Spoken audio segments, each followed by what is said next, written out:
Welcome to Wine Soundtrack Australia. Listen to the passion with which producers narrate their winery and their world. In 30 ounces, discover their stories, personalities and passions. Hello, friends and listeners of Wine Soundtrack. My name is Priscilla Hennicum. I'm here with Kirsten Harvey from Paisley Wines. How are you today? I'm very well, thank you. So tell us where you're located. So we are located in Angaston, which is part of the beautiful Barossa Valley, and we're just looking outside the window right now. We've got lots of cloud cover, but it's still quite warm because we're just at the very end of the harvest season here in the Barossa. Sounds good, but you're very close to Eden Valley as well, yeah? That's right, our vineyard actually falls over the line that considers Eden Valley. So Eden Valley is slightly different from Barossa Valley as we're slightly cooler up here. Our vineyard sits at about 440 metres above sea level, whereas the Barossa floor, which is obviously very well known for much warmer climate red wines, is more like 220 metres. So we're definitely a bit cooler up here. So what that brings to your wines? What's the difference to be in high altitude in the Barossa? I guess the main difference in Eden Valley is that we have slightly more peppery characters. We can often get more herbal notes. The wines often look a little bit softer, and even in appearance they can be slightly lighter in colour. Cool. And you're a very small winery. Tell us, how many hectares do you have here? I think it's about 6 hectares. Sorry, here in Australia we work on acres, so we've got about just over 15 acres, so mostly Shiraz, and that Shiraz is over 20 years old, and we've actually planted some Fiano and Mataro more recently in the last couple of years. Wow, Fiano. Tell us a little bit about Fiano. So Fiano is an Italian grape varietal, and it is just the most perfect variety to grow in Australia because it comes from Avellino, which is close to Naples, and it is a variety that is very suited to Australian conditions. As a white varietal, it seems to have a little bit more resilience to summer heat, and so that makes it a perfect variety. It's very fruit forward. Our Fiano here, it tastes like apricots and stone fruit, lots of peaches. It's delicious. Wow, how many varieties you grow here? So here on our property we have 3 varieties. So we have Mataro, Fiano and Shiraz, but in our range we actually also have Grenache and we have a GSM. Grenache GSM is quite a well-known blend here.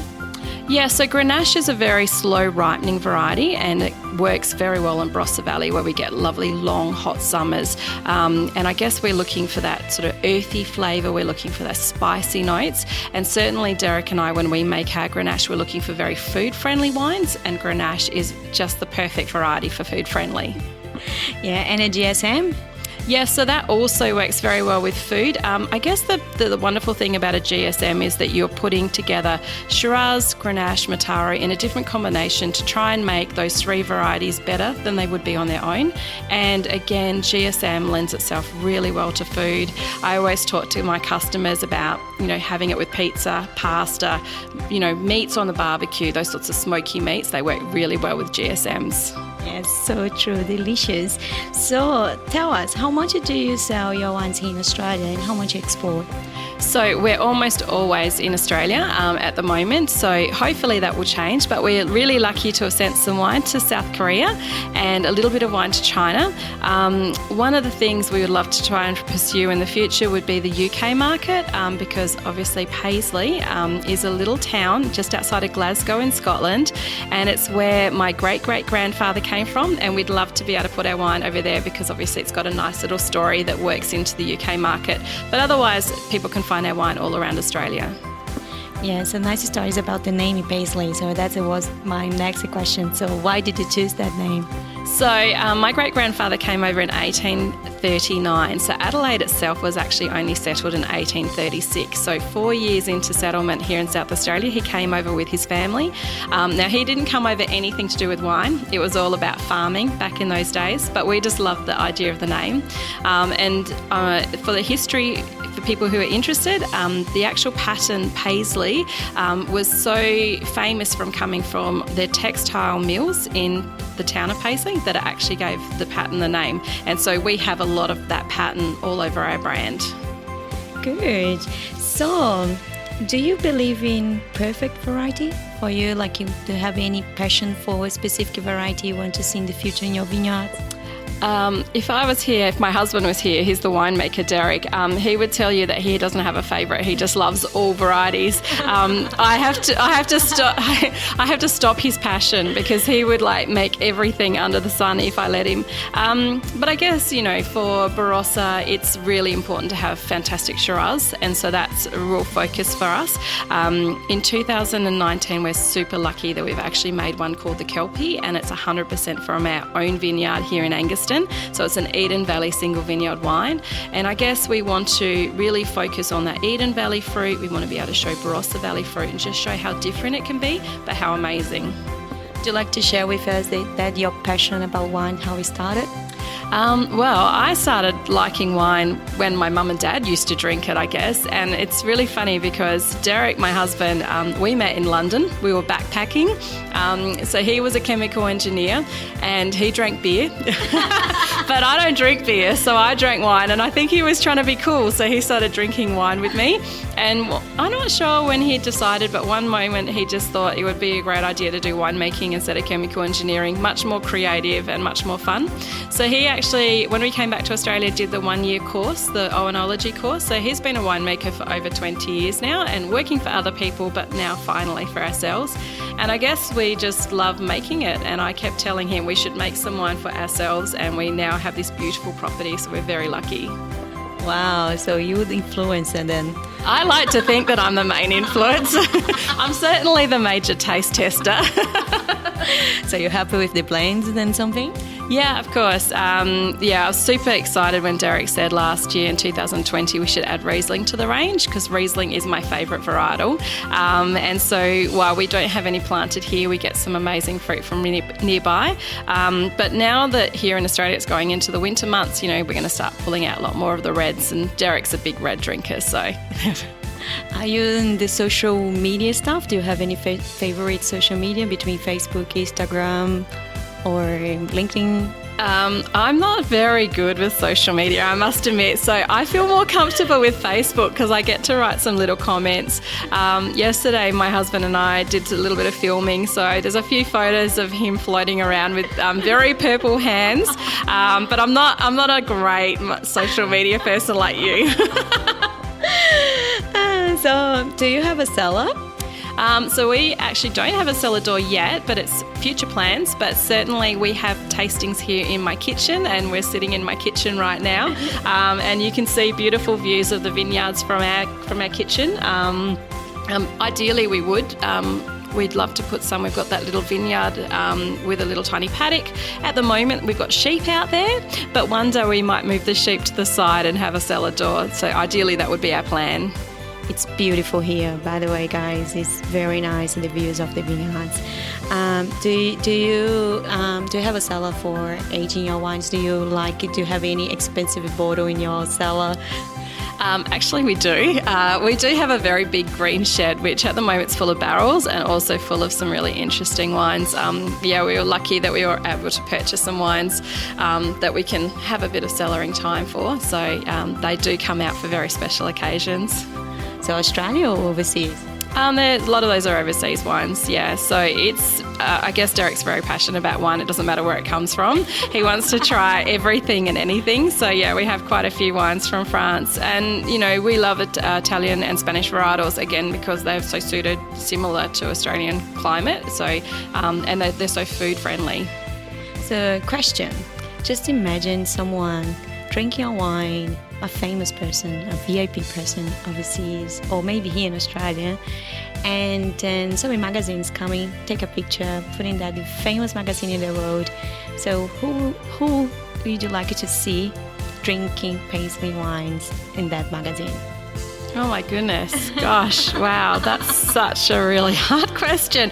I'm not a big celebrity buff. Oh my goodness, I guess someone pommy. I guess someone English, I guess, with a bottle of Paisley would make sense. What's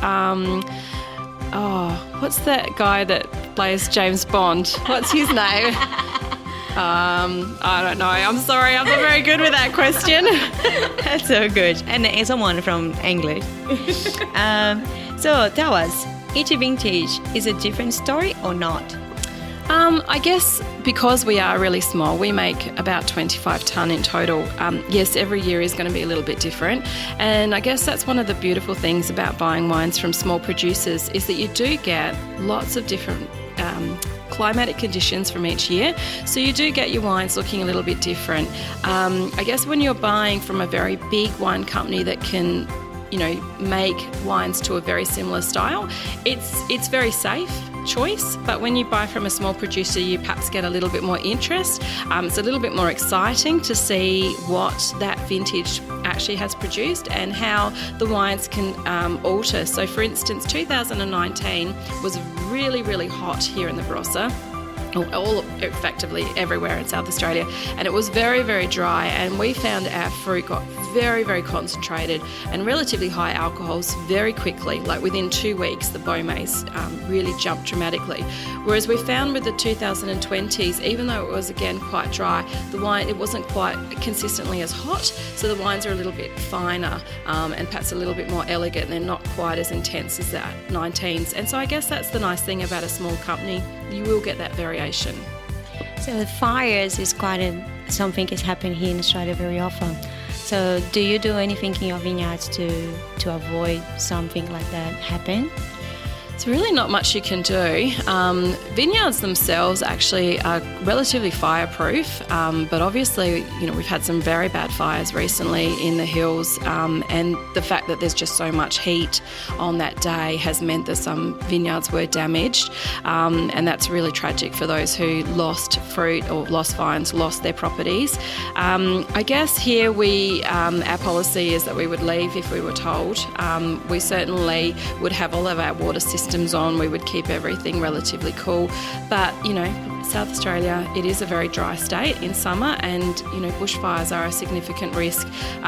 Certainly we've been very lucky here on our vineyard, and certainly in the Barossa, to have avoided smoke taint, because smoke taint isn't a growing issue here in Australia, but we haven't had that experience for ourselves at this stage, so fingers crossed into the future that won't be a problem for us.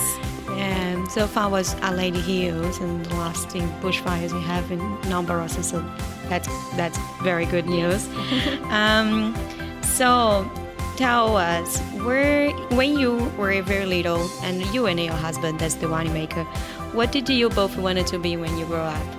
Oh gosh, I think I probably wanted to be an explorer or something dramatically exciting, or maybe a nurse or a teacher. But I guess in a way I'm sort of a teacher. I like to think when I'm doing tastings that I'm, providing an education for them. It's fine just to taste the wines, but I find like if I can give the people, some interesting facts about the Barossa and help them learn a little bit more, it gives them greater appreciation, and hopefully they'll want to buy more of my wine in the future. That's good. So you're doing a lot of your wine education as well? People come here in the cellar door and you're talking about your wines? Yeah, absolutely. So I was really lucky to do a Barossa school education process myself recently. So even though I thought I knew quite a bit, I actually learnt quite a lot about the different regions and about the soil types in the different parts of the Barossa and going into Eden Valley. We certainly have very shallow soils here. It can be quite rocky in Eden Valley, so we actually get a minerality in some of our wines that you often don't find in the Barossa Valley. So all of those little interesting facts I find help, educate customers. It gets people to appreciate Barossa wine more. It gets people to appreciate our wine more, and everyone who buys Australian wine, it's fantastic. So it's all a win-win. And Barossa Valley is quite well known in the world. So tell us, do you have any preference between white, red, or sparkling? If you drink something tonight, what do you choose? Probably it would be Riesling, being my favourite varietal. Although I always jokingly say to my friends, if I could afford to drink champagne every day, that would be what I would drink. Champagne is quite expensive, yeah. Riesling is more affordable. So what do you think about these ideas of people say, like, heavy to pair white wine with fish and red wine is with red wine with red wine? So do you have the same idea, or you think outside of these rules? Look, I think if you don't drink red wine, you still want a piece of red meat, we'll drink white wine with it. There's no strict rules. I feel like okay, there are perfect matches. There are wines that really suit certain dishes, like I think Grenache works very well with roast lamb. But, if you don't eat lamb, you still like Grenache, well, need it with something else. There's no strict rules. I guess, what works for you, it's your personal palate. Every single person has different taste buds. We all appreciate food in different ways. We all have likes and dislikes. So I guess, you can use those things as a guide. You can use that you might drink Riesling with seafood, that you want to have it with a chicken dish. But, if I'm having steak and I feel like Riesling, well, that's what I'm going to have that night. That's good. Great answer. So how many glasses or bottles of wine are needed to get you drunk? Tell us the truth. Look, I've had a little girl now, so she's now 11. So ever since I had her, I do drink less. So I'd probably say by my third glass, I might be a little bit tipsy. I try not to actually drink wine before I start cooking dinner because it all goes horribly wrong. I've found that when I do that, I end up missing ingredients. And I get to the end and I'm like, oops, that was supposed to go in about half an hour ago. Oh, well, I'll just put it in now. It'll be fine. And then when you get drunk, so what do you do the next day for recover the hangover? Oh gosh, I haven't really got myself very drunk for a long time because it's not pretty. I generally just feel sorry for myself and have Panadol. I think when you've got kids, you can't afford to feel really hungover the next day because they're up in the morning and they want to do stuff. So I think that generally I'm more sensible these days than I probably was back in the day. So you not work, I know work all the time for you because you have so many things going on in your life. It's business and life and house and daughter. It's pretty much a lot of things. But when you're not working, what do you like to do for enjoy life? I love reading. That's probably my biggest thing, and my husband will complain that I read way too much if I have the opportunity. Sadly, travel is, a bit of a pickle for us all at the moment, but we certainly have been really lucky to go to Kangaroo Island, to Port Lincoln. We've been going down to Robe in a couple of weeks, so we're doing lots of travel around South Australia as well as Australia. We're heading up to Darwin later this year. So I guess we've spent a lot of time travelling in our backyard. Here in Australia, and fingers crossed overseas, here we come next year. That's my plan. Do you have any any sport you practice or would like to do in the future when you have time? No, I'm not a very sporty person. I don't mind watching sport. And watching sport with a glass of wine in hand is even better, I think. So do you have any favourite singer? Oh, favourite singer. Look, my favourite band probably at the moment would be Monsters and Men. They're an Icelandic band. I don't know, I like just some indie music, or in the background I like lots of chill out music. I know we're going to go and see the Avalanches soon, so that's exciting. They're coming to Adelaide soon, so it's just good music, I guess, and good background music, so I've always got some stuff in the house. That's good. So do you still remember where did you go on your first date with your husband? And if you drink some wine, which wine did you drink? Oh, he liked beer, yeah. So how did you convince him to drink wine? I remember our first date, actually, because we met at, now this is going back in the day, and anyone who used to live in the UK in the 90s would remember a thing called The Church, and it was a day nightclub on a Sunday, so it was like a recovery venue. And I never was a really big drinker back in the day, but I got dragged along with some people that I was working with, and that's where I met Derek that day. And I found the whole thing a bit too claustrophobic and crazy. So Derek and a friend of his, Paul, he's from New Zealand, the three of us ended up at a pub, and we just watched the Australian play New Zealand in the rugby at the pub, and I think they probably drank beer and I probably drank wine. And it was some little pub near King's Cross in London, and that was our first spot. Let me guess, was Riesling? You know what? It possibly wasn't back in those days. It might have been Sauvignon Blanc. It's probably a lot easier to get in a pub in London back then. So yeah, probably Savvy. So, complete the sentence. A day without wine is like? A day without reading. It'd be very depressing, really, wouldn't it?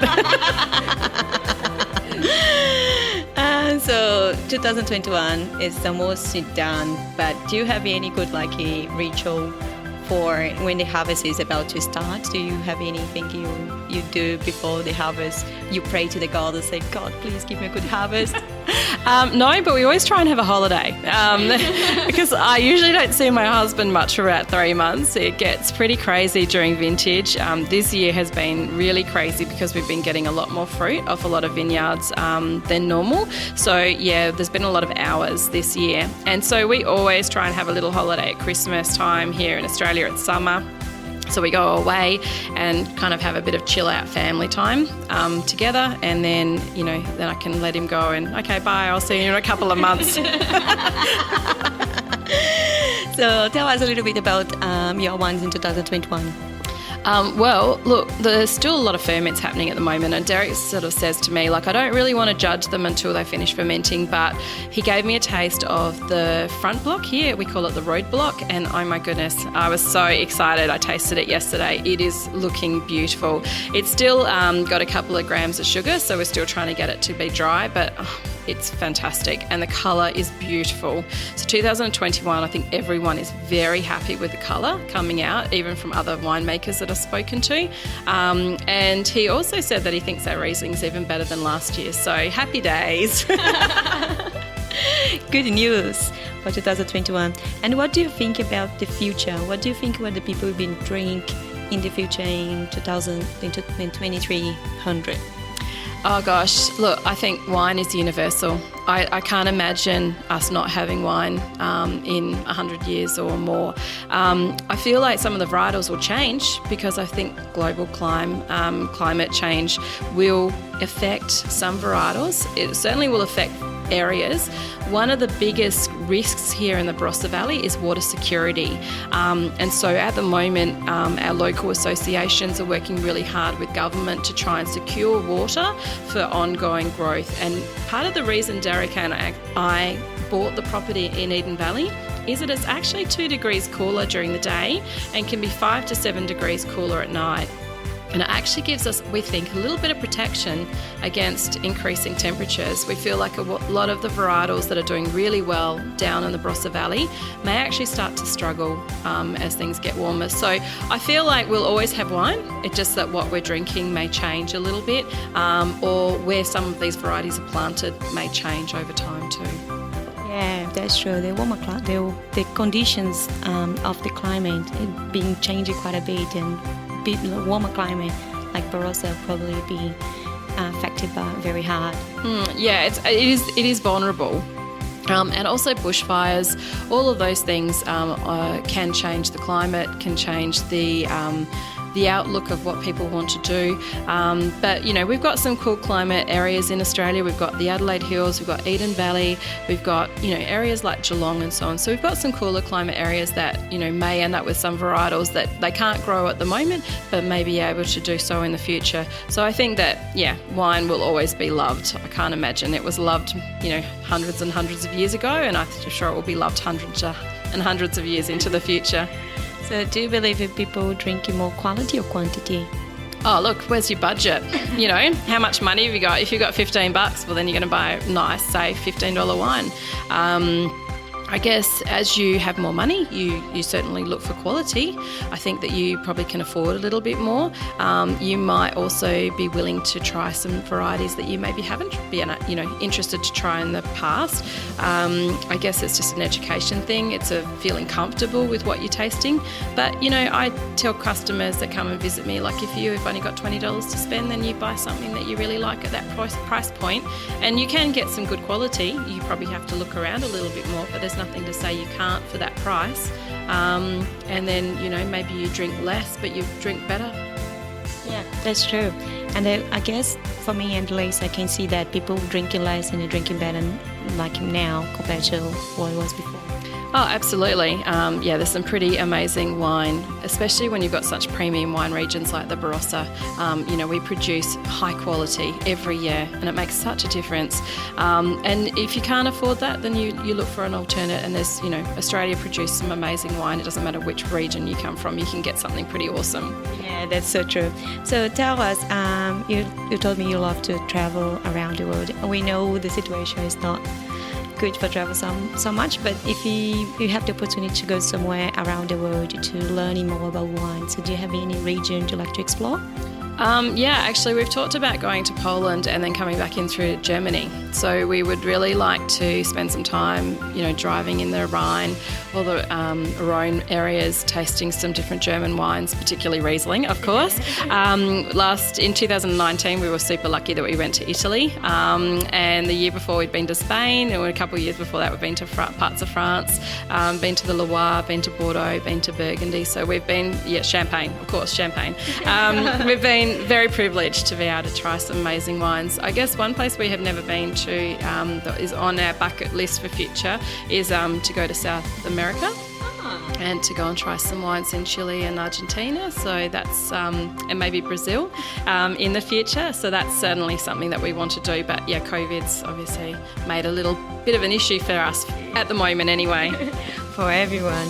So let's start a game. Let's play a game, right? Sure, okay. I'm feeling scared, but okay. It's very easy. So I will tell you the names of the famous people, and then you need to tell me which grape variety actually matching with that famous people and why. Oh my goodness, okay. Well, let's hope I know those famous people, otherwise we're going to be in trouble. So, if we start with some very famous singer, Beyonce.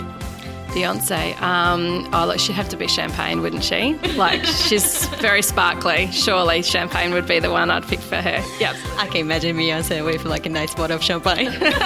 Yeah, some Cristal or something pretty would be perfect, I think. And if you think about Madonna. Look, Madonna's a workhorse, but she's incredibly talented. So I guess I'd probably put her with something like Chardonnay. Like, it's a wine that you can throw a lot at. You can do a lot. It ages incredibly gracefully. It tastes amazing, has lots of different flavours. It has, she's invented herself over so many times and has so many different types of music. I think, Chardonnay would be good. And I think the Chardonnay have so many different types of Chardonnay. This pretty much seems like the right answer. So, TV celebrities, if Brad Pitt. Brad Pitt? I don't know. Good question. Brad Pitt, maybe Cabernet. So Cabernet having a little bit of greenness sometimes. So, he's still young, youthful, but ages incredibly gracefully again. He looks pretty good for his age. I'm sure he's had a bit of work. I do agree. But, he looks pretty good for the age. Yeah, I mean, the Cabernet is, it works with, lots of different types of food. It's incredibly elegant. It has lovely structure. So, let's go with him and Cabernet. Yeah, and Angelina Jolie? Look, I guess I'd be thinking of her, maybe Pinot. Something, a bit gamey, something a bit interesting. It's got some wild characters to it. So it ages, again, very gracefully, but can be drunk young. Has lightness in colour, so, has that, I guess, perkiness to it. Yeah, maybe. And she's very elegant. The Pinot is very elegant. Yeah, absolutely. And it's, a delicious wine. Just sadly not something we can grow here in the Barossa as much because it's a little bit too warm here. So, if we're talking about Donald Trump. Oh, gosh. Not a fan. What do I like the least? Something in cardboard, I think, would probably be what I'd call it. Nothing of quality. I'm sorry. Good answer. And if you have it, Nelson Mandela. Wow. Okay, that's two very distinct personalities. I'd have to go with Shiraz. So Shiraz has multiple flavours. It grows in different regions and it has incredible difference. It grows incredibly quickly and ripens up super fast. It is by far the most famous varietal for Australia, and I think around the world it's loved and appreciated. So I think, Shiraz would work for him. Good. And then Bill Gates. Bill Gates, oh goodness me, a thinking person. What do you put with a thinking person? Maybe something like a Semillon. Semillon, especially aged Semillon, so something from like the Hunter Valley, which you can put in the cellar. It's got lots of acidity to hold it together when it's young. You don't drink it for like 10 plus years, and then you pull it open and you like appreciate just how amazing it is over time. And maybe that's Bill and his computer programming and his skills that we all appreciate them so much now. You help with the whole population. Thank you very much for that interview. Would you like to remind us how to reach you here and your property and your website address? Yes, so the website is paisleyWines.com.au and we're on socials, so that is Paisley Wines Barossa. We're on Facebook and Insta, so you can follow me and see some of the photos. I'm not as good as some people at putting lots of photos, so they do happen occasionally, but a bit of fun. And of course, as I said, we're in Angaston in the beautiful Barossa Valley, so when your listeners can come and visit us here in Australia again or can come over to Barossa, they should definitely give me a call. We're open by appointment at the moment, so if you give me a call, we'd love to have you up here. Thank you so much for that, and definitely, guys, I'm going now to taste some wines. Yes, we've got a few to taste.